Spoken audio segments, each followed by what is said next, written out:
पुणे में आयोजित राष्ट्रवादी कांग्रेस अजित पवार गुट की बैठक के बाद कृषि मंत्री दत्ता भरने ने बैठक में हुई चर्चा की जानकारी साझा करते हुए कहा कि बैठक में पक्ष के मजबूतीकरण, विधान परिषद चुनाव में भाग लेने के लिए इच्छुक प्रत्याशी जैसे विषयों पर चर्चा हुई।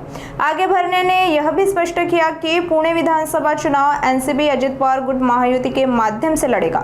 सुनिए गौर से कृषि मंत्री दत्ता भरने का विस्तृत बयान। बैठक पुणे जिल्ह्याची होती।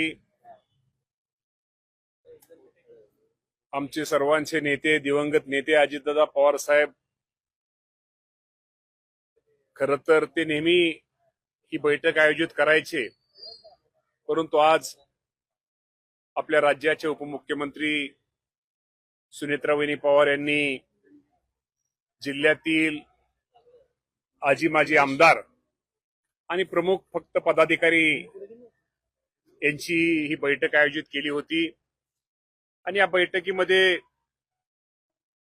या जिल्ह्यातील पक्ष संघटना मजबूतीकरण आणि पक्षाच्या कार्यकर्त्यांना निश्चित प्रकारे त्याला न्याय कसा देता येईल आणि ही संघटना हा जिल्हा म्हणजे अजितदादा पवार साहेबांना मानणारा हा पुणे जिल्हा असल्यामुळं आज या बाबतीमध्ये पहिल्यांदा संघटने बाबतीमध्ये प्रत्येक तालुकावाईज चर्चा झाली आणि त्यानंतर आपल्याला माहिती आहे की विधान परिषदेची निवडणूक ही आता लागलेली आहे आणि त्या बाबतीत या संदर्भामध्ये सुद्धा चर्चा झाली आणि आम्ही जे इच्छुक उमेदवार आहेत त्या सगळ्यांची चाचपणी वहिनींनी स्वतः केली आणि या बाबतीमध्ये आमच्या सगळ्या प्रमुखांनी आम्ही सर्वांनी एकमताने निर्णय घेतला की सुनेत्रा वहिनी जो उमेदवार देतील तो आम्ही मान्य करायचा। आणि आपल्या सगळ्यांना माहिती आहे की ही निवडणूक महायुतीच्या माध्यमातून निवडणूक लढवायची, शेवटी हे तिन्ही पक्ष एकत्र बसून निर्णय घेतील। आणि पुणे जिल्ह्याचा जर विचार केला तर पुणे जिल्ह्यामध्ये राष्ट्रवादी काँग्रेस पक्षांच्या मतदारांची संख्या ही जास्त असल्यामुळं तो पुणेचा हक्क हा राष्ट्रवादी पक्षाचा आहे हे आम्ही वहिनींना सांगितलं। आणि या बाबतीमध्ये राज्याचे मुख्यमंत्री देवेंद्र फडणवीस साहेब, एकनाथजी शिंदे साहेब आणि वहिनींची आणि आमच्या प्रमुख पक्षाच्या पदाधिकाऱ्यांची, आमच्या पक्षाचे अध्यक्ष असतील, या सर्वांशी चर्चा होईल आणि या चर्चा होऊन पुणे जिल्ह्यामध्ये आम्ही महायुतीच्या माध्यमातून राष्ट्रवादी काँग्रेस पक्ष ही निवडणूक लढवेल। 344 पेक्षा अधिक जागा आहेत, 300 जण इच्छुक होते। इच्छुक पक्षामध्ये आमच्या खूप जण इच्छुक आहेत, त्यांची इच्छा असणं साहजिक आहे, पण या जरी इच्छुक जरी संख्या जास्त असली तो अधिकार आम्ही सुनेत्रा वहिनी पवार यांना दिलेला आहे। उमेदवार सुनेत्रा वहिनीला अधिकार दिल्यानंतर तो शहरातला आहे का जिल्ह्याच्या ग्रामीण भागातला आहे तो सुनेत्रा वहिनीने तो ठरवायचा आहे। 344 पेक्षा जास्त आपल्याकडे 344 पेक्षा जास्त मतदार आहेत आपल्याकडे। तसं बघायला गेला तर दावा भाजपनं पण केलाय, भाजपचे पण 3 नावं चर्चेत आहेत। राष्ट्रवादी महायुती शेवटी प्रत्येक पक्षाला निवडणूक लढवण्याचा पूर्ण अधिकार आहे।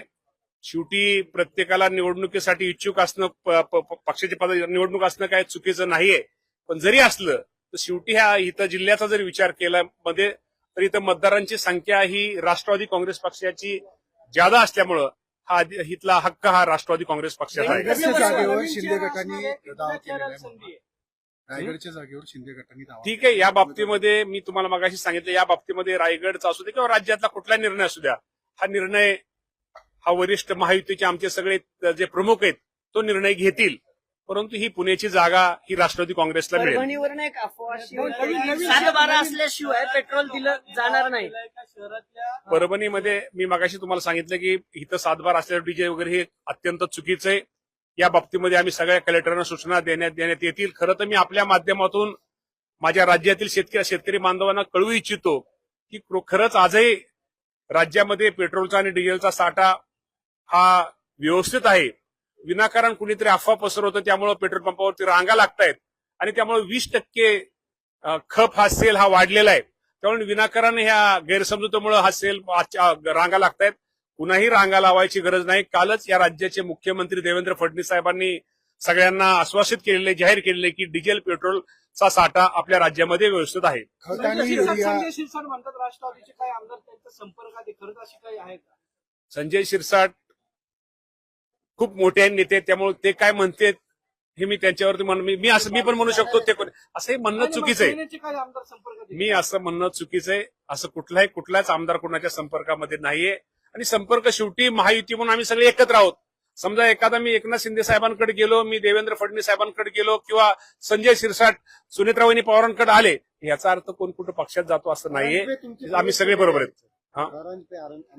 आनंद परांजपेचा तो विषय वेगळा आहे. ते पक्षाचा राजीनामा देऊन आमच्यातून बाहेर गेलेले. सुनील तटकरे काल म्हणले की आमच्यातला वाद जो आहे तो मिटलेला आहे, मात्र सुनेत्रा पवार असेल किंवा पक्षाची अजून त्याच्यावर भूमिका नाही आलेली. 100% वाद मिटलेला वाद नाहीयेच. खरं तर काही लोकांनी चुकीचं दाखवलेलं. आमच्यात वाद कुठलाही नाहीये, नव्हता, पुढे राहणार नाही. खत आणि युरियाचा कर्जमाफीच्या बाबतीमध्ये राज्याचे मुख्यमंत्री देवेंद्र फडणवीस साहेबांनी ज्याप्रमाणे जाहीर केलेले 30 जून पूर्वी या राज्यातील माझ्या सर्व शेतकऱ्यांची कर्जमाफी 2 लाख रुपयापर्यंत कर्जमाफी ही 30 जूनच्या अगोदर दिली जाईल. विधान परिषदेच्या किती जागा राष्ट्रवादीला पाहिजेत आणि नवीन चेहऱ्याला संधी असणारी का जुन्या चेहऱ्याला संधी देणार? नवीन जुन्या चेहऱ्याचा विषय नाही. आम्ही एकमुखी अधिकार तो सुनेत्रावहिनी पवार यांना दिलेला असल्यामुळं या बाबतीमध्ये सुनेत्रावहिनी योग्य तो निर्णय घेतील. पण किती जागा पाहिजेत? जागा वगैरे किती म्हणण्याचा विषय नाही. हा विषय आजची मिटिंग फक्त पुणे जिल्ह्याची, ही मिटिंग काय राज्याची नव्हती. पण पुणे जिल्ह्याची जागा आमचा हक्क आहे. आमच्या मतदार आमच्याकडे ज्यादा आहेत, त्यामुळे ही जागा पुण्याची जागा राष्ट्रवादी काँग्रेसला निश्चित प्रकारे मिळेल. ही जागा शहरातल्या राष्ट्रवादीच्या नेत्यांना शहरात द्यायची का ग्रामीण भागामध्ये द्यायची, तो पूर्ण अधिकार सुनेत्रा वहिनींचा आहे. आंदोलन सुरू आहे. तिथं प्रसाद लाड त्यांच्या भेटीसाठी गेल्यानंतर राडा झालेला. तिथं पोलिसांनी काही कार्यकर्ते त्यांना मारहाण सुद्धा केली. मी विनाकारण ही अजून मला माहिती झाली नाही. माहिती घेतल्याशिवाय मी बोलणं बरोबर नाहीये. माहिती घेऊन निश्चित प्रकारे मी आपल्याशी बोलेन. युरिया आणि डीओपीचा तुटवडा आहे, टंचाई सुरू आहे. आता खरीप पूर्व मशागतीसाठी अडचणी येत आहेत. या संदर्भात काय नियोजन? या बाबतीमध्ये आम्ही नियोजन शेतकऱ्यांना ही अडचण येणार नाही यासाठी नियोजन केलेलं आहे. आम्ही आपले दुकानदार असतील किंवा ह्याच्यावरती असतील, आम्ही सगळेच आमचे तिथं आम्ही तपासणी ही मोठ्या प्रमाणात सुरू केलेली आहे. आणि या बाबतीमध्ये निश्चित प्रकारे जे आवंटन केंद्र सरकारने आपल्याला मंजूर केलेलं आहे, त्यातलं ते जे आवंटन आपण ताबडतोब आपल्याला कसं मिळेल यासाठी केंद्र सरकारकडे या राज्याचे कृषी मंत्री शिवराज सिंग चौहान साहेब यांच्याकडे आमच्या सगळ्यांचा पाठपुरावा चालू आहे. त्यामुळं आपल्याला शेतकऱ्याला अडचण येणार नाही की आम्ही काळजी घेतोय. बोलले